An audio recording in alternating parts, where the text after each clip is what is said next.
At 11:58 p.m., a phone buzzed on a kitchen counter in a quiet apartment in Crestfield, Ohio, and the woman who picked it up had no idea that the next 47 seconds would consume the next 7 years of her life. The message was from her younger sister. The voice on the other end was breathless, fractured, words tripping over each other like she was trying to outrun something only she could hear.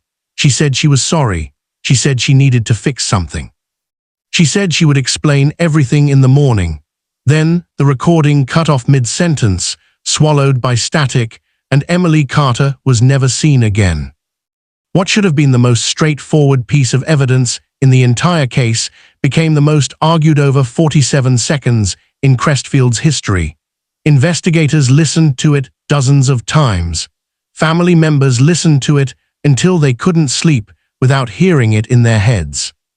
A girl who never went quiet, who texted back within minutes, who called her mother every single Sunday without exception, had recorded her own voice and then disappeared from the earth as if she'd stepped through a door that closed behind her.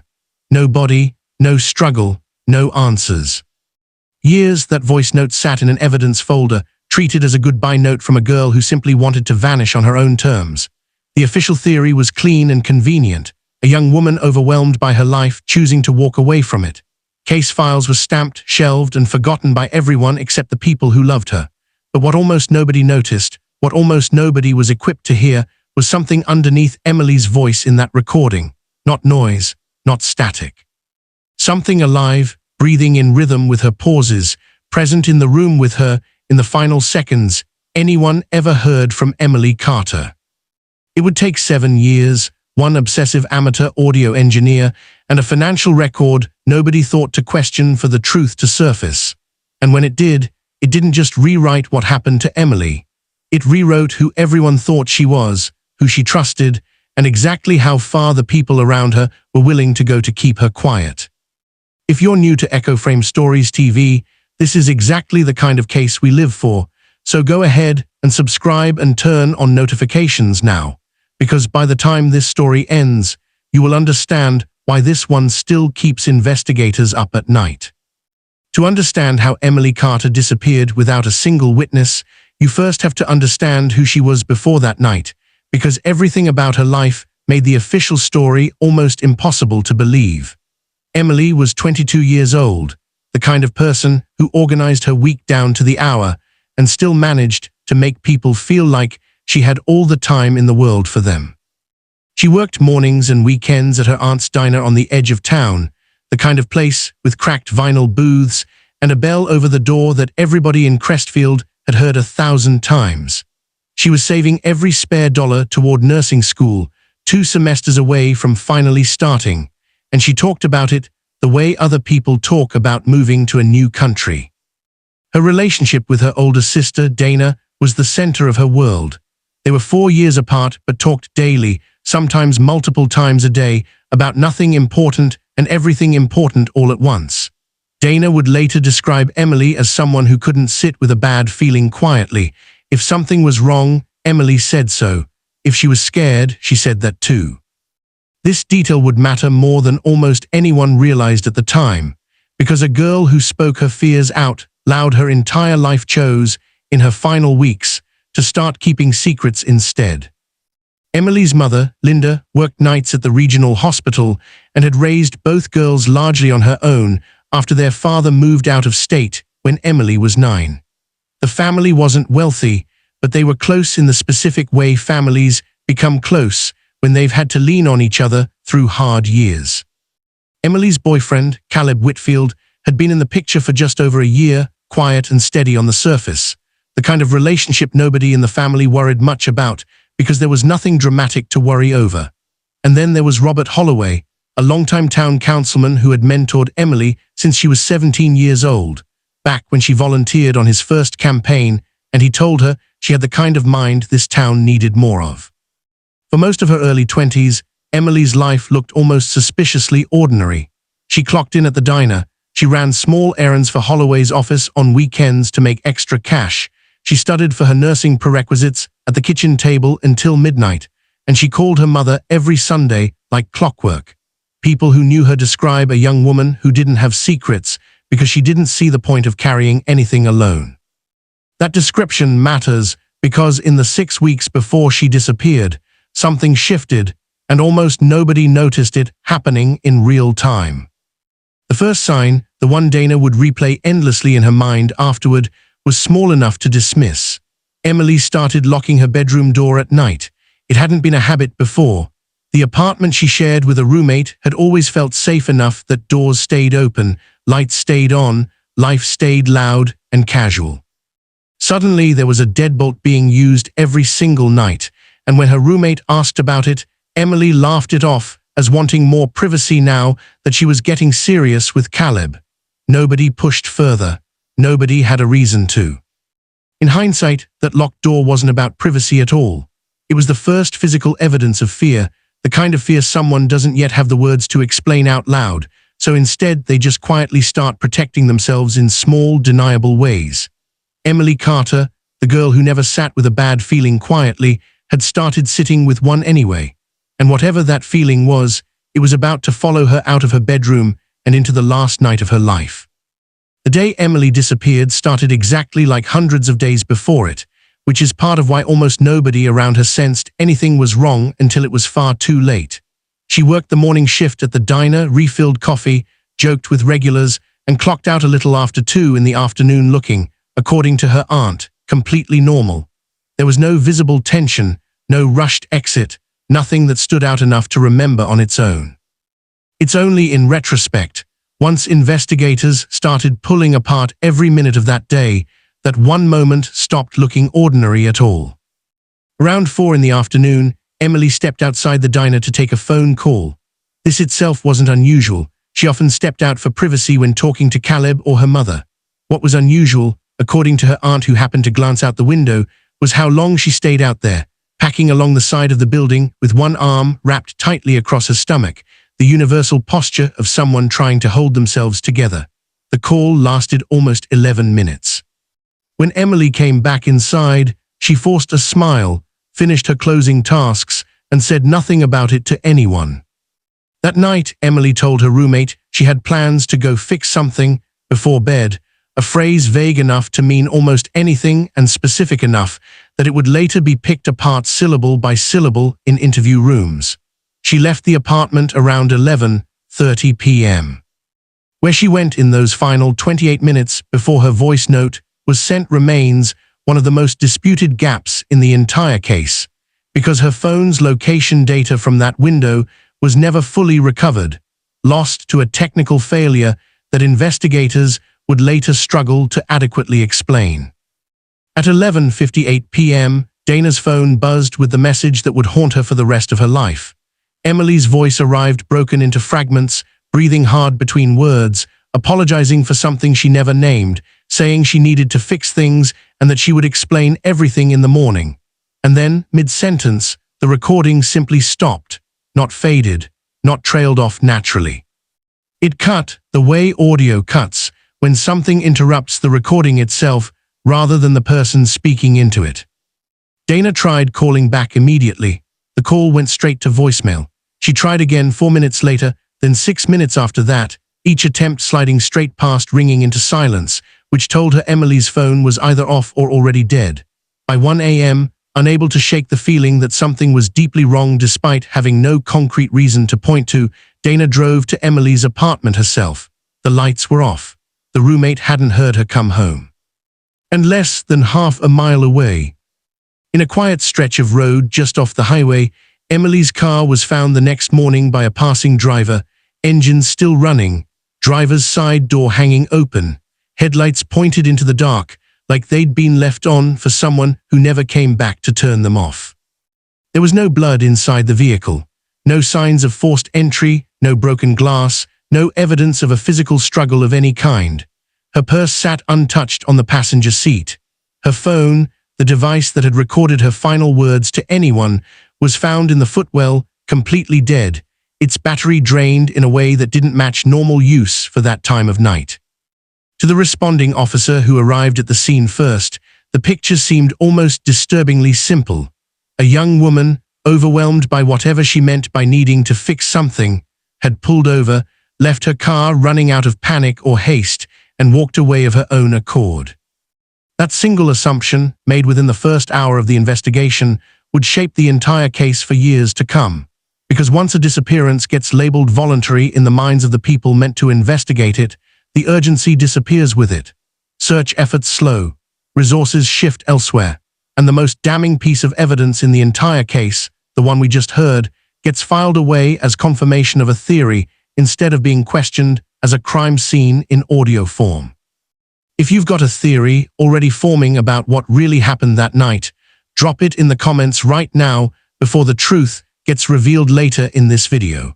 Because what investigators eventually found buried in that recording will completely upend whatever you're thinking at this moment. In the first 48 hours after Emily Carter vanished, the official response moved with a kind of caution that would later look, in hindsight, almost negligent. Because her last known communication included the phrase, "going to fix something," and because there was no physical evidence of force at the scene, local police initially classified her case as a voluntary disappearance rather than a potential abduction. That distinction matters more than most people realize. Voluntary disappearances don't trigger the same urgency, the same resource allocation, or the same forensic attention that abductions do. And for a case that may have hinged on hours, not days, that early classification costs something that could never be gotten back. Dana fought that classification from day one. She told investigators, repeatedly and with growing frustration, that the voice note didn't sound like someone choosing to leave. It sounded like someone who was scared. She pointed out that Emily had never once in her life simply disappeared on people, that she called her mother every single Sunday without fail, that the locked bedroom door in the weeks prior wasn't a coincidence, but a pattern nobody had paid attention to. For the first several days, her concerns were treated less like investigative leads and more like the understandable but biased perspective of a grieving sister. As the days stretched into weeks, a handful of threads did emerge, even within a sluggish investigation.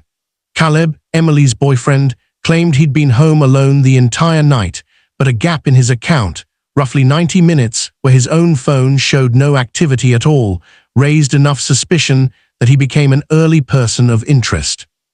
He cooperated fully with police, submitted to questioning without hesitation, and consistently maintained that he had simply fallen asleep early that night.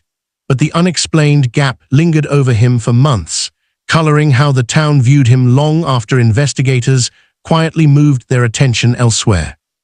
At the same time, a diner regular came forward with a detail that hadn't seemed significant until Emily disappeared. Roughly a week before that night, this witness had seen Emily standing beside a parked car outside the diner after closing, engaged in what looked like a tense, hushed argument with someone in the driver's seat. The witness never got a clear look at who it was. They assumed, at the time, it was simply a personal matter, the kind of thing you don't think twice about until it's the last piece of a puzzle someone hands you months too late. Meanwhile, in the background of Crestfield's local politics, Robert Holloway was quietly facing an internal financial audit tied to several town development projects, a detail that barely made local news and seemed, on its surface, entirely unrelated to a missing 22-year-old diner waitress. Investigators at the time saw no reason to connect the two. Holloway was a respected figure, decades into public service, mentor to dozens of young people in town, including Emily herself. The idea that his name belonged anywhere near this case wasn't even on the table. What changed everything, years later, wasn't a new witness or a forensic breakthrough from law enforcement. It was an amateur audio engineer named Theo Marsh, a stranger to Crestfield entirely, who came across Emily's case through an online true crime forum where the original voice note had eventually been shared publicly during a renewed appeal for information. Theo wasn't a professional investigator. He ran a small channel analyzing audio anomalies in unsolved cases as a hobby, the kind of obsessive side project that occasionally, against all odds, actually matters.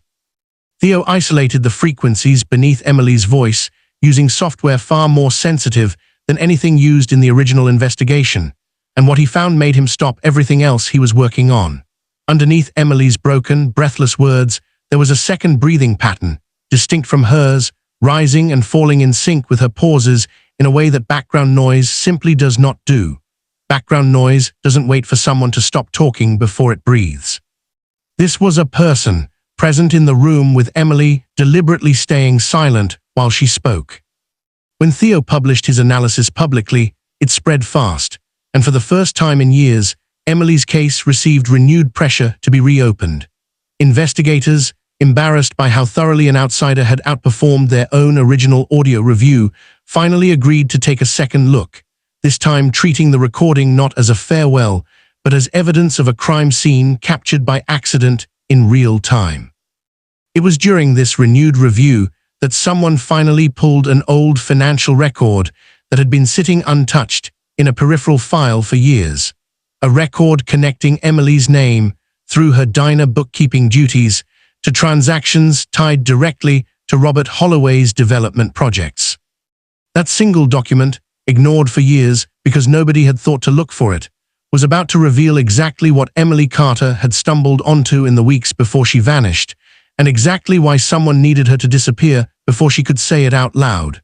If investigative cases like this one keep you hooked the way they keep us hooked, hit that like button right now, because the next part of this story is where everything changes.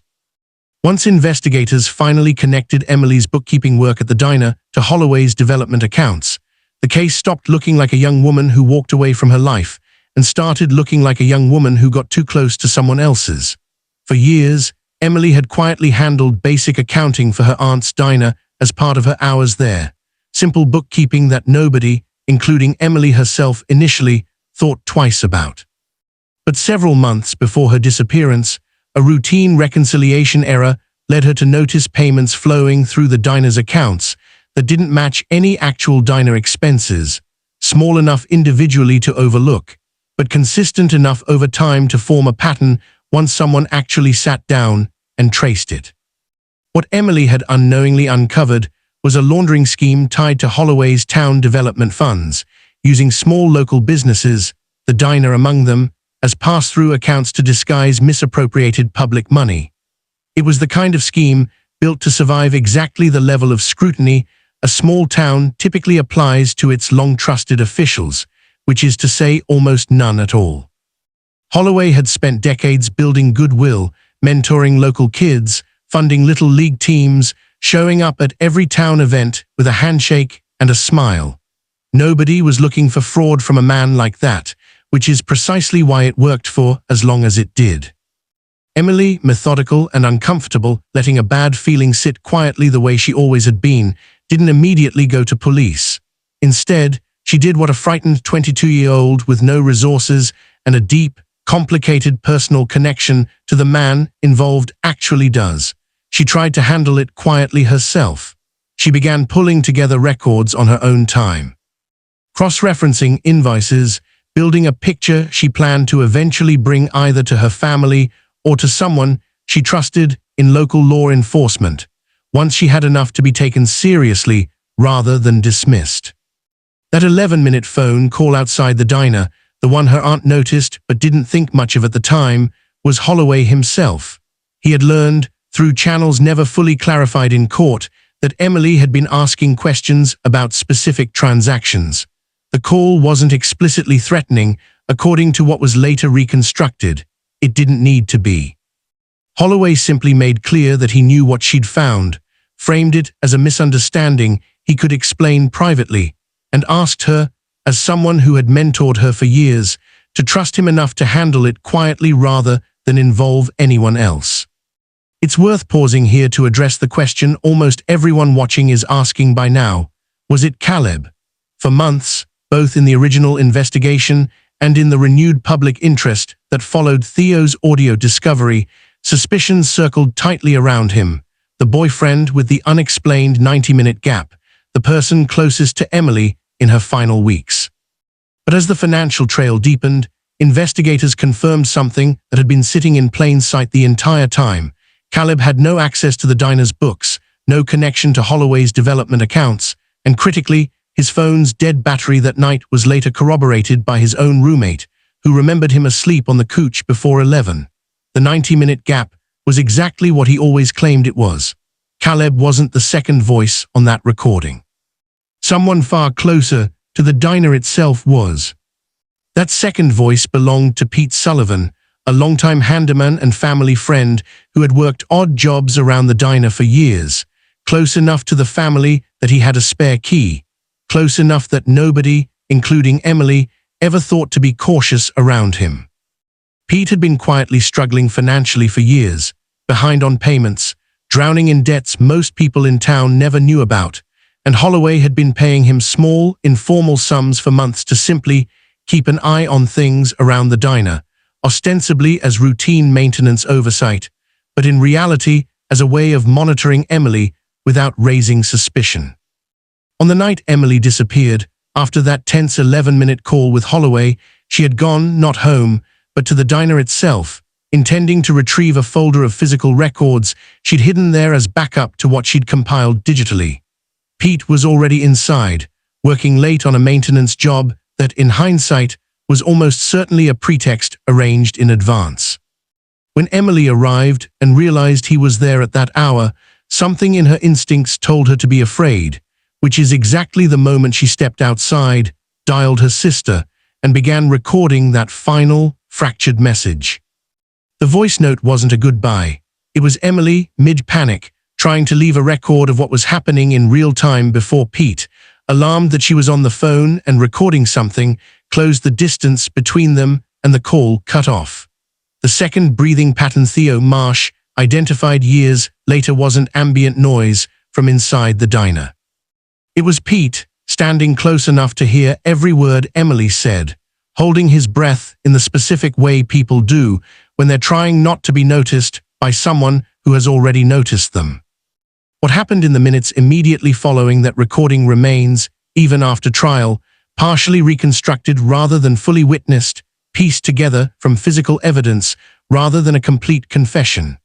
What is known is that Emily's car was moved from the diner's lot to the location where it was later found, deliberately staged to suggest she had pulled over voluntarily on her own drive somewhere. Her phone was drained intentionally, not through natural use, eliminating any further location data that might have placed her at the diner rather than on the road. It was a cover, built fast, built under pressure, but built well enough to survive 7 years of scrutiny. The storage unit that finally broke the case open belonged to Pete himself, rented under a relative's name, discovered only once investigators, armed with the renewed financial trail, obtained a warrant broad enough to cover his known associates rather than just Holloway directly. Inside, alongside unrelated personal belongings, was the folder of physical diner records Emily had hidden, records Pete had taken from her that night and never disposed of, likely out of a misguided belief he might need them later as leverage of his own against Holloway. It was the single piece of evidence that placed both Emily's investigation and Pete's direct involvement in the same physical space, at the same time, beyond any reasonable doubt. It's a strange, quiet what time and weather check-in moment to take here, but if you're watching this and it's late at night, the way Emily's final moments were, or if there's a storm outside the way there often seems to be in these stories, drop where you are, what time it is, and what the weather looks like right now in the comments below, because this community has always made these cases feel less like distant headlines and more like something we're all sitting with together. And if this story has gripped you the way it's gripped us putting it together, share it with someone who loves true crime as much as you do, because cases like Emily's only get justice when enough people refuse to let them stay forgotten. With the storage unit evidence, the financial trail, and Theo's audio analysis combined, investigators finally had what they needed to move forward, not against a runaway theory, but against two men who had spent 7 years believing their version of events had successfully buried the truth alongside Emily herself. The case that finally reached trial barely resembled the one originally opened 7 years earlier, and that gap in time created complications nobody fully anticipated. Evidence had to be revalidated against modern forensic standards. Witnesses had to recall details from nearly a decade prior, their memories inevitably softened or shifted by time. The original responding officer's early classification of the case as voluntary became a point of intense scrutiny in pretrial hearings, with defense attorneys for both Holloway and Pete attempting to argue that the years-long delay itself introduced reasonable doubt into evidence that had sat improperly stored and reviewed for far too long.